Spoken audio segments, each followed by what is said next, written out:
மச்சி ஏறா ஏறா வண்டியா அமுக்குடா ஆவல. ஏய்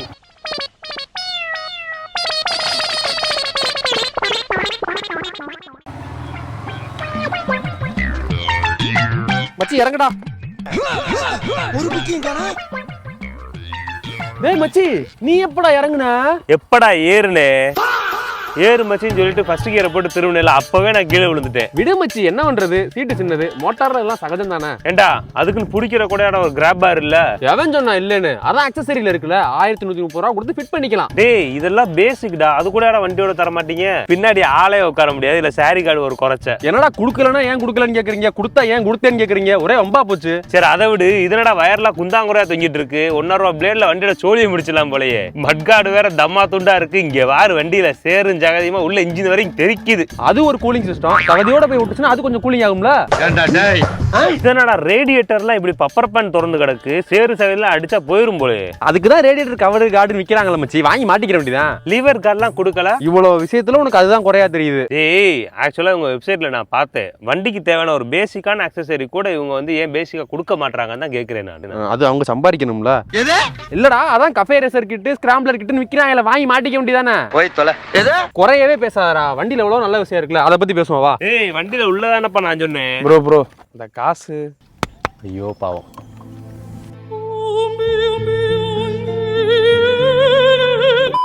ஃபர்ஸ்ட் டிசைன் இந்த XSR 150 ரெட்ரோ ஸ்போர்ட்ஸ் டிசைன்ல தான் ரெடி பண்ணிருக்காங்க. ரெட்ரோ பைக்னாலே சிம்பிளான டிசைன்ல தான் இருக்குன்னு கேள்விப்பட்டிருப்போம். அதுக்கு நீ இவ்வளவு சிம்பிளாவாப்பா? அதெல்லாம் கண்டுக்க கூடாது விடு. அண்ட் இந்த வண்டி டே டு டே யூஸ் பண்றதுக்கான ஒரு சிட்டி கமிட்டர் பைக் தான். அதுக்கேற்ற மாதிரி ஹேண்ட்லிங்குமே சூப்பரா இருக்கும், வளைச்சு நடிச்சு ஓட்டிக்கலாம். அண்ட் ஃப்ரண்ட்ல வந்து LED head lamp and indicators எல்லாம் வந்து கொடுத்துருக்காங்க. அதுவும் ரெட்ரோ ஸ்டைல்ல தான் இருக்கு. அண்ட் USD ஃபோக்ஸ் கொடுத்துருக்காங்க. இந்த USD ஃபோக்ஸ் வந்து பிளாக் கலர்ல இருக்கு. இதே ப்ளூ கலர் வண்டியில வந்து அது வந்து கோல்டு கலர்ல இருக்கும். அதுவும் டயர் செக்ஷன் பார்த்தோம்னா 100/80 கொடுத்துருக்காங்க. ரியர்ல வந்து 140/70 வந்து கொடுத்துருக்காங்க. பிளாக் ஒரு விஷயம் ஞாபகத்துக்கு வருது, இதெல்லாம் பிளாக்ல கொடுத்திருக்காங்க. பிளாக் கலர் வண்டி ஏன் கொடுக்கல? இப்ப பிளாக்லாம் நிறைய வீட்ல சொல்லுவாங்க, வீட்டுக்காக அது நம்ம குடும்பத்துக்காக அது பிளாக் எடுக்காதுன்னு. அப்படி ஒரு விஷயத்தை பிரேக் பண்ண வச்சதே இந்த FZ வெர்ஷன் 1 MT-ல பிளாக்கும் தான். நிறைய பேர் அதை பிரேக் பண்ணிட்டு அந்த பிளாக்குக்காகவே அதை எடுத்தாங்க. அப்படிப்பட்ட பிளாக்கை இதுல கொடுக்காம விட்டுருக்காங்க. கொடுப்பாங்க நினைக்கிற ஒரு இடத்துல ஃபியூச்சர்ல வந்தாலும் வர வாய்ப்பு இருக்கு, காத்திருப்போம். அண்ட் டிஸ்க் பார்த்தோம் அப்படின்னா 282mm வந்து ஃப்ரண்ட் டிஸ்க், ரியர் வந்து 220mm, டியூவல் சேனல் ABS தான். ப்ரோ முக்கியமா இந்த இதுக்கு வாங்க delta box frame. Delta box நம்ம சைக்கிள் மாதிரி இருக்கு பாத்தீங்களா, நம்ம சைக்கிள்ல ஒரு முக்கோணம் ஷேப்ல இருக்கும், அந்த ஷேப்ல வந்து இதோட ஃப்ரேம்ஸ் வந்து இருக்கும். சோ இது வந்து அந்த ஹெட் பைப் ரியர் ஸ்விங் ஆமையும் கனெக்ட் பண்ற மாதிரி இருக்கும். அண்ட் வண்டியோட வெயிட்டுமே பார்த்தா 137 kg தான். அதான் நல்லா ஹேண்ட்லிங் ஈஸியா இருக்கு. அந்த டர்னிங் ரேடியஸ்மே காலை ஊண்டாமே நம்ம திருப்பிக்கலாம் சின்ன இடத்துல கூட, நல்லா இருந்துச்சு. அதெல்லாம் இவன் இப்படி சொல்ல மாட்டானே. லெஃப்ட் திருப்புமா, திருப்புடா, திருப்பு ஆக்ட் சைடு கொடு. So 8 completed. Very good Nandini, super super. இந்த இன்ஜினுமே அந்த ஃப்ரேம்க்குள்ள பெர்ஃபெக்ட்டா ஃபிட் ஆன மாதிரி இருக்கு. அந்த வயர்ஸ் மட்டும் கொஞ்சம் ஆர்கனைஸ் பண்ணிருக்கலாம். அண்ட் டேங்க்குமே பார்த்தா அப்படின்னா ஃபைபர் தான். 10 லிட்டர் இதோட கெபாசிட்டி. என்ன E20 பெட்ரோல் வந்து சப்போர்ட் ஆகும். 10 லிட்டர் போய் இந்த வண்டி கொடுக்கலாமா? கொஞ்சம் எக்ஸ்ட்ரா ஒரு 13 லிட்டர் அந்த மாதிரி கொடுத்திருந்தா கொஞ்சம் டேங்க் சைஸ் பெருசா கொடுத்தா நல்லா இருந்திருக்கும். அந்த டேங்க்னு சொல்லும்போது தான் ஞாபகம் வருது, எல்லா இதுலயும் இந்த ஓட்டும் போது இந்த டேங்க் பிளஸ் சீட் வந்து அப்படி ஷேப்பா கொடுத்திருப்பாங்க, ஒட்டி வர மாதிரி. அது இந்த நம்ம தொடைய வச்சு இப்படி அழுத்தி ஓட்டுறப்ப நமக்கு கம்ஃபர்ட்டா இருக்கும். அதான் வண்டியோட பொருந்தி ஓட்டுற மாதிரி இருக்கும். இதுல வந்து இந்த சீட் தனியா இருக்க மாதிரி இருக்கு. இந்த டேங்க்ல வைக்கிற அந்த ப்ரொவிஷன் வந்து இந்த தொட வைக்கிற இடம் வந்து தனியா இருக்க மாதிரி இருக்கு. அப்படி இருக்கிறப்ப தொட போய் இதுல ஃபிட் ஆயிருது.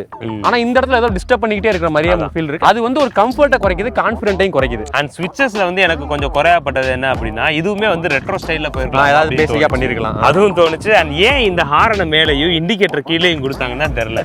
அது ஏதோ புதுசா ட்ரை பண்ணிருக்காங்க. நம்ம கை வந்து இங்க தான் போகும். அது ஓட்டுறப்ப வந்து கன்ஃபியூஷனா இருக்கு ப்ரோ. அது போக ரெட்ரோ ஸ்டைல் எலிவேட் பண்றதுக்கு இந்த மிரர்லயும் கொஞ்சம் கான்சென்ட்ரேட் பண்ணிருக்கலாம். இதுல ரவுண்டா கொடுத்தா ரவுண்டா ஏதாவது கொடுத்துருக்காங்க, ராயல் என்ஃபீல்டு மாதிரி கொடுத்திருந்தாங்க அப்படின்னா அது ஒரு லுக்கா இருந்திருக்கும். இது வந்து பேசிக்கா ஒரு ஸ்ப்ளெண்டர் பிளஸ்ல இருக்கிற மாதிரி இருக்கு, இல்ல FZ வெர்ஷன் 1ல இந்த மாதிரி தான் இருக்கும். அப்படி இருக்கு. ஏண்டா கடலமுத்து, கருப்பா இருந்தாலும் கலையாத்திரனா இருக்க. அண்ட் இந்த ஓடோமீட்டருமே வந்து LCD-ல தான் கொடுத்துருக்காங்க. என்ன அதை கொஞ்சம் பெருசா கொடுத்துருக்கலாம் அப்படின்ற மாதிரி தோணுது. பட் அதோட கண்ட்ரோல் எல்லாமே ஹேண்ட் பார்ல ஸ்விட்சா கொடுக்காம இந்த மீட்டர்லயே சைட்ல வந்து கொடுத்துருக்காங்க. Retro style bro. ரைட். ஆனா இதுல என்ன அப்படின்னா ட்ராக்ஷன் கண்ட்ரோல் இருக்கு ப்ரோ. அண்ட் இதையுமே வந்து போனோட ஒய் கனெக்ட்னு ஒரு ஆப் இருக்கும். அந்த ஆப் இந்த வண்டியோட கனெக்ட் பண்ணதுக்கு நாங்கப்பட்ட பாடு இருக்கே. என்ன படைச்ச அந்த பரமனுக்கு தான் தெரியும். அதை லாகின் பண்ணா சிஸ்டம் எரர்னு வருது, நியூ ரெஜிஸ்ட்ரேஷன் கொடுத்து OTP சென்ட் பண்ணாலும் சிஸ்டம் எரர்னு வருது. சோ இந்த ஆப்பையும் கொஞ்சம் டெவலப் பண்ணீங்கன்னா இன்னும் நல்லா இருக்கும். அண்ட் இந்த மீட்டரோட பிரைட்னஸையுமே நம்ம இந்த ஸ்விட்சஸ் யூஸ் பண்ணி அட்ஜஸ்ட் பண்ணிக்கலாம். அதுக்கப்புறம் இந்த டிசைன்ல பெரிய குறையா பட்டது என்ன அப்படின்னா இந்த சீட்டு. உண்மையிலே எனக்கு தெரிஞ்சு நான் இன்ட்ரோலே சொல்லியாச்சு இதுல வந்து 2 பேர் கம்ஃபர்டபுளா உட்காந்து போக முடியாது. பசங்களே போறோம்னா கூட லவ்வர்ஸ் மாதிரி கட்டி பிடிச்சிட்டு தான் போற மாதிரி இருக்கும். அதாவது வேணும்னா கட்டி பிடிச்சிக்கலாம் ப்ரோ. ஆமா, வேணாம்னா கழட்டி விட்டுறலாம், ஈஸியா இருக்கும். அதுக்கேற்ற ஒரு சீட்டு ப்ரோ. பட் இது எல்லாருமே வந்து இந்த வண்டியை ஃபர்ஸ்ட் பார்த்தோன்னே சீட்டு பெருசா இருக்கும்டா, ஃபேமிலியை கூட்டு போலாம் அப்படின்னு நினைப்போம். வாய்ப்பில்லை ராஜா. பட் ஆனா இது சீட்டு பெருசெல்லாம் கிடையாது, பாக்குறதுக்கு தான் அப்படியே இருக்குமே தவிர. பட் இது வந்து MT-15 வர சீட்டு தான். MT-15 naked bike. இது வந்து ஒரு ரெட்ரோ ஸ்டைல்ல ஒரு ஃபேமிலிக்காக லான்ச் பண்றப்ப என்ன பண்ணிருக்கலாம்னா சீட்டோட லென்த்தை வந்து கொஞ்சம் எக்ஸ்டெண்ட் பண்ணிருக்கலாம். இதை தூக்கி இங்கனக்குள்ள கொடுத்துருக்கலாம், இதை கொஞ்சம் இது வரைக்கும் இழுத்து ஒரு கிராப் ஹேண்டில் ஏதாவது கொடுத்துருந்தாங்க அப்படின்னா ஒரு சின்ன பசங்களையும் வச்சுக்கலாம், ஒய்ஃப் அம்மா அந்த மாதிரி கூட்டு போறோம் அப்படின்னா அவங்களை கம்ஃபர்டபுளா உட்கார வச்சுக்கலாம். ஸோ இவங்க வந்து அந்த டிசைனையும் இந்த இடத்தையும் வந்து வேஸ்ட் பண்ண மாதிரி இருக்கு. குறிப்பா இந்த டெயில் லேம்ப் இருக்குல்ல, இது வந்து பின்னாடி வந்து பல்ப் எரியுற மாதிரி இருக்கும். இன்னொன்னு கொஞ்சம் யாராவது கொஞ்சம் வெயிட்டா இருக்காங்க, கொஞ்சம் பாடியா இருக்காங்க அப்படின்னா அவங்க சீட்டுக்கு இடம் முள்ள ஏறி உட்காந்தாங்க அப்படின்னா இந்த லைட் மேல தான் உட்கார்ற மாதிரியே இருக்கு. இதோட ஃபிட் அண்ட் ஃபினிஷ்மே வந்து அந்த அளவுக்கு வந்து சாட்டிஸ்ஃபைடா இல்லை. ஆமா, எல்லா இடத்துல இந்த இங்கனக்குள்ள ஒரு கேப் இருக்கு. ஸோ இந்த ஃப்ரேம்லாம் கரெக்டா ஒட்டல, அந்த ஃபிட் அண்ட் ஃபினிஷே இன்னும் ஃபோக்கஸ் பண்ணலையோ. ஏன்னா 5 வருஷம் இருந்து 5 வருஷம் கேப் இருந்திருக்கு. என்னமோ நேத்து ரெடி பண்ணி இன்னைக்கு வண்டி லான்ச் பண்ண மாதிரி அவசர அவசரமா ஒட்டி கொடுத்த மாதிரி நிறைய இடத்துல அந்த ஃபிட் அண்ட் ஃபினிஷ் இஷ்யூ வந்து இருக்கு இதுல. ஏண்டா சனியனே, இந்த கர்மத்தை ராத்திரி பூரா உட்கார்ந்து ஒட்டிக்கிட்டு இருந்தியாக்கா? ப்ரோ இந்த எக்ஸாஸ்ட் ப்ரோ இங்க வர அது கூட சரியா இது பண்ணல. ஆனா அது வந்து இந்த ரெட்ரோ ஸ்டைல் மாதிரி ட்ரை பண்ணிருக்காங்க.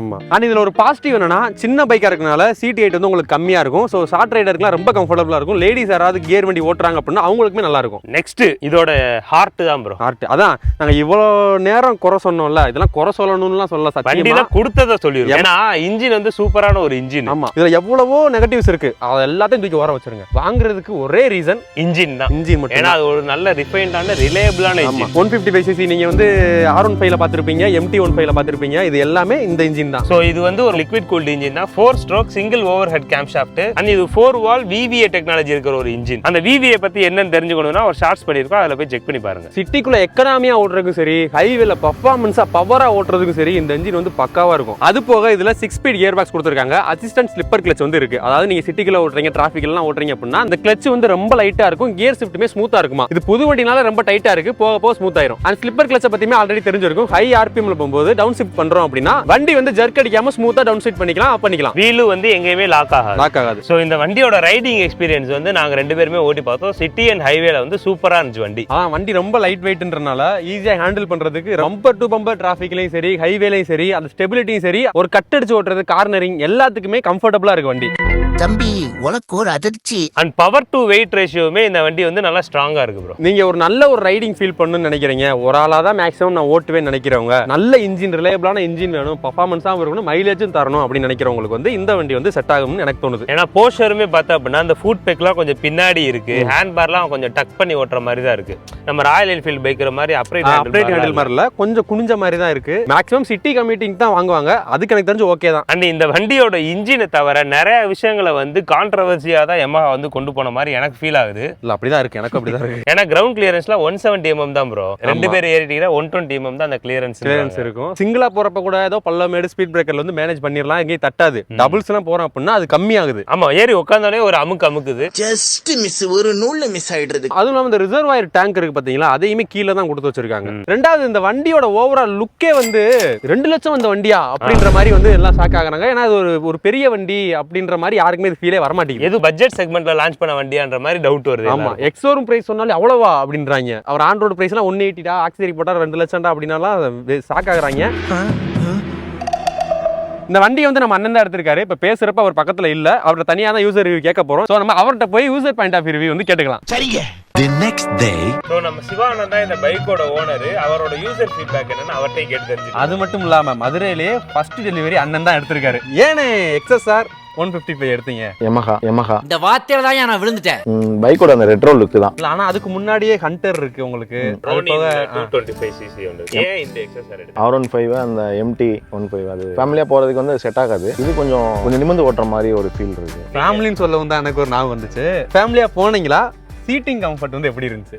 அதான் அது கொஞ்சம் மிஸ் ஆகுது. பில்லியன்ல வீட்டில் உட்கார வச்சு கூட்டு போறப்ப பிரேக் அடிக்கிறப்பெல்லாம் ரொம்ப பின்னாடி இருக்கவங்களுக்கு சேஃப் கிடையாது. ஒரு ஃபீலா இருக்கு. நீங்க நினைச்சு ஒன்னு எடுத்திருப்பீங்க, அது இந்த வண்டியில வந்து உங்களுக்கு சாட்டிஸ்ஃபை ஆச்சா? ஒரு 70% எனக்கு சாட்டிஸ்ஃபை தான். அந்த மீதி 30% என்னன்னு உங்களுக்கு? ஃபேமிலி மேனா இருக்கனால பசங்களை ஸ்கூல்ல கூட்டு போறதுக்கு 2 பசங்க எனக்கு, அவங்கள பின்னாடி உட்கார வச்சு கூட்டு போறப்ப எனக்கு கொஞ்சம் அது கொஞ்சம் பத்தல அப்படின்ற மாதிரி. அப்ப இன்னொரு வண்டியும் தேவைப்படுது. அப்படி இல்லைன்னா இதுலயே கொடுத்திருந்தா இன்னும் என்ன பெட்டர் பண்ணி கொடுத்துருக்கலாம். இன்னும் கொஞ்சம் சீட் வந்து கொஞ்சம் பின்னாடி கொடுத்துருக்கலாம், ஒரு கிராப் ரயில் கொடுத்துருக்கலாம். அதுதான் மெயினாக எனக்கு மிஸ் ஆகுற மாதிரி ஒரு ஃபீல் ஆகுது. பிரேக்கிங் வந்து உண்மையிலே சூப்பராக இருந்துச்சு. நான் ஒரு டர்னிங்கில் கூட ஒருத்தர் இடிக்கிற மாதிரி போச்சு, சடனாக அடித்தேன், எந்த ஒரு இதுவும் இல்லை, ஜர்க்கே இல்லை, சூப்பராக இருந்தது. அப்போ ஃபீல் பண்ணேன், ஒரு குட் ஃபீலாக இருந்துச்சு. அந்த மைலேஜ் உங்களுக்கு எவ்வளோ கொடுத்துச்சு? டாப் ஸ்பீட் எவ்வளோ போனீங்க? 42 ரேஞ்ச் வந்து கிடைக்கிற மாதிரி ஒரு ஃபீலாக இருக்குது. டாப் ஸ்பீடு வந்து நான் இது வரைக்கும் 85-90 வரைக்கும் தான் போயிருக்கேன், அதுக்கு மேலே நான் இன்னும் போகல. ஓகே, புது வண்டிக்கு அதுவே டாப் ஸ்பீடு தான். சரி, இது பண்ணுறதுக்கு முன்னாடி என்னென்ன வண்டிலான ஆப்ஷனில் வச்சுருந்தீங்க? ராயல் என்ஃபீல்டு தான் வீட்டில் சொன்னாங்க, என்ஃபீல்டு எடுத்துக்கோங்க அப்படின்னு.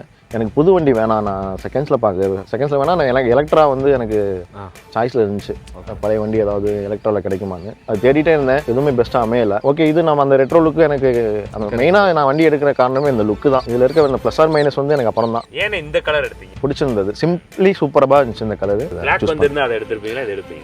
பிளாக் வந்து தான் கண்டிப்பாக பிளாக் எடுத்துருக்கேன். அதான் நிறைய பேருக்கு, எங்களுக்கு அதான் ஒன்று, பிளாக் லவர்ஸ் வந்து நிறையா இருக்காங்க. அதாவது கிராப் பாரு மற்ற எல்லாமே வந்து பேசிக்காக இருக்க வேண்டியது வண்டியில் இருக்கும். ஆனால் இது எதுவுமே இந்த வண்டி வந்து பேசிக்காக கொடுக்கவே இல்லை. அவங்க எல்லாமே ஆக்சசரியாக வச்சிருக்காங்க. அதை பற்றி நீங்கள் என்ன நினைக்கிறீங்க? அது கொஞ்சம் ஓவர் தான். அது இதோட இன்க்ளூட் பண்ணி கொடுத்துருந்தா நம்ம கொஞ்சம் அந்த 185ன்றது கொஞ்சம் ஓகேவா இருக்கும். இப்போ அதுவே கால்குலேட் பண்ணி பார்த்தீங்கன்னா ஒரு 8000 ரூபா வரைக்கும் வருது. ரொம்ப நன்றி உங்கள் வண்டியும் உங்கள் நேரத்தையும் கொடுத்ததுக்கு. தேங்க்யூ. தேங்க்ஸ். தேங்க்யூ.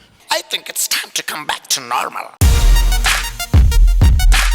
ஓவராலாக அந்த வண்டி யாருக்கு செட் ஆகும் அப்படின்னா, ஒரு 30+, 40+லாம் இருக்காங்க, அவங்க வந்து ஒரு ஸ்போர்ட்டியான இன்ஜினை வந்து ஓட்டணும் அப்படின்னா R15 MT அந்த மாதிரி வண்டிக்கு தான் அவங்க போய் ஆகணும். ஆனால் அவங்க வயசுக்கு வந்து அதை ஓட்டுறது கொஞ்சம் இது பண்ணுவாங்க. ஸோ அந்த பர்ஃபார்மன்ஸ் இருக்கிற ஒரு இன்ஜின் ஒரு ரெட்ரோ ஸ்டைலில் ஒரு பேசிக்கான டிசைனில் கிடைக்குது அப்படின்னு நினைக்கிறவங்க வந்து இதுக்கு போனாங்கன்னா நல்லா இருக்கும். பட் அப்படியே வாங்கினாலுமே நம்ம வீடியோவில் சொல்ற எல்லா விஷயத்தையுமே அவங்க காம்ப்ரமைஸ் பண்ணுற மாதிரி தான் இருக்கும். ஸோ இன்னும் கொஞ்சம் கான்சென்ட்ரேட் பண்ணி இதில் ஏதாவது இன்னும் ஒர்க் பண்ணியிருந்தாங்க, டிசைன் வைஸ் ஒர்க் பண்ணியிருந்தாங்க அப்படின்னா என்ன பண்ணிருக்கலாம்னா, இந்த சீட்டை மட்டும் கொஞ்சம் பெருசு பண்ணி ஒரு 2 பேர் நல்லா கம்ஃபர்டபுளாக போகிற மாதிரி பண்ணியிருந்தாலே சூப்பராக இருந்திருக்கும். இன்னொன்று ஆண்ட்ராய்டு பிரைஸோட எல்லா ஆக்சசரியும் சேர்த்தே அந்த ஆண்ட்ராய்டு பிரைஸுக்கு கொண்டு வந்திருந்தாங்க அப்படின்னாலுமே நல்லா இருந்திருக்கும். அந்த கஸ்டமர் நல்லா சாட்டிஸ்ஃபைடா போவாங்க. இது நாட் ஒன்லி யமகான்னு நான் சொல்ல வரல, பொதுவா எல்லாமே பிராண்டு, கார் பிராண்டு எல்லாத்துக்குமே இது பொது. ஒரு நல்ல கஸ்டமரோட ஒரு ராப்பை கிரியேட் பண்ணா நல்லா இருக்கும்னு எனக்கு தோணுது. ஸோ நீங்க ரொம்ப நாளா கேட்டுட்டு இருந்த இந்த XSR வீடியோவை இப்போ பண்ணியாச்சு. இந்த வண்டியை பத்தி டெக்னிக்கலாவும் தெரிஞ்சிருப்பீங்க, பிராக்டிகலாவும் தெரிஞ்சிருப்பீங்கன்னு நினைக்கிறோம். ஸோ அதனால XSR வாங்கணும்னு நினைக்கிற உங்களோட ஃப்ரெண்டுக்கு அவர் வண்டியை புக் பண்றதுக்கு முன்னாடியே ஷேர் பண்ணி விட்டுருங்க. அது மாதிரி இந்த மாதிரி மோர் பைக் வீடியோ, கார் வீடியோ பார்க்கணும்னா நம்ம ஆட்டோ ஜூம் சேனலை வந்து சப்ஸ்கிரைப் பண்ணிக்கங்க. ஸோ நெக்ஸ்ட் இன்னொரு பைக் இல்ல காரோட வீடியோல வந்து மீட் பண்ணலாம். நன்றி, வணக்கம். ஆனா இன்னும் Yamaha வந்து இதுல நல்லா ஒர்க் பண்ணிக்கலாம். 5 வருஷம் டயர் இருந்துச்சு, பேருக்கு தான் 2 வீலர், 2 பேர் கூட போக முடியாது. அப்புறம் இந்த XSR நேம் பேஜிங்கை பத்தி சொல்லவே இல்லை.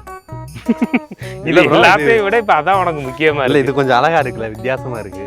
அதனால இந்த பேஜிங் வந்து நல்லா இருக்கு, உண்மையிலே நல்லா இருக்கு. இதே மாதிரி நீங்க எல்லா வண்டியும் கொடுக்கலாம்.